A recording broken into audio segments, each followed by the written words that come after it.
one of the things that I've realized in this process is that languages are a lot like they're a lot like just a comparison between a diesel engine and a gas engine. And I have a diesel. It's the first time I've ever owned a diesel.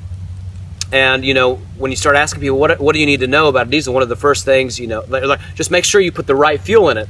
Yeah. You have to put diesel fuel in it. If you put regular gas in it, then it's going to mess it up. It's going to sputter along. It's going to sputter along, and break. eventually it'll break down, and vice versa with a gas engine. Mm-hmm.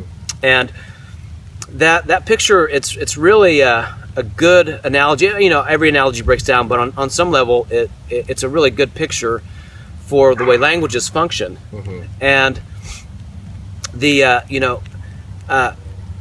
God did a great job at the Tower of Babel. That's one thing I've really realized. I love that. When you say that, it's like he did a great job, and it's one of those deals where we're constantly dealing with communication issues in everyday life, and then let alone 2,000 years gap between when an utterance was spoken and then trying to bring it into a modern language. So, but when you open the hood of a diesel, you see there's a place to put oil. Mm-hmm. There's a place to put the washer fluid, and you see transmission fluid, and things are spinning. Like, hey, it looks like an engine, right? And you open up the hood of a car, and you're like, oh yeah, this it looks kind of similar. Like they're both vehicles. Yeah, they both are meant to carry somebody somewhere. Yeah. But there's certain things that you give importance to in one that you may not give as much importance to. For instance, transmission in a diesel, far more important than in a regular gas vehicle. Totally. Like you want to treat your transmission in a diesel really, really well. Gas, it's like, well, it's transmission. Totally. So that there's overlap, but there's also distinct things. Yeah. Right? And you need to know, with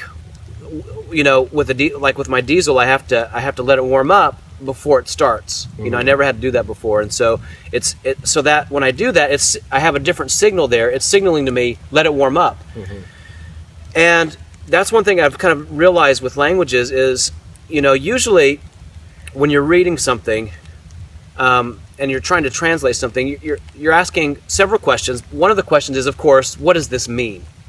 Right? Mm-hmm. What does this mean? Because ultimately, that's the ultimate goal. That's what we want to know what this means. Because if you know what it means, then on a practical level, how do I live my life? As believers reading the Bible. But there's another question that I'm realizing in the midst of my own research in this area is, what does it do? Well, how does it function?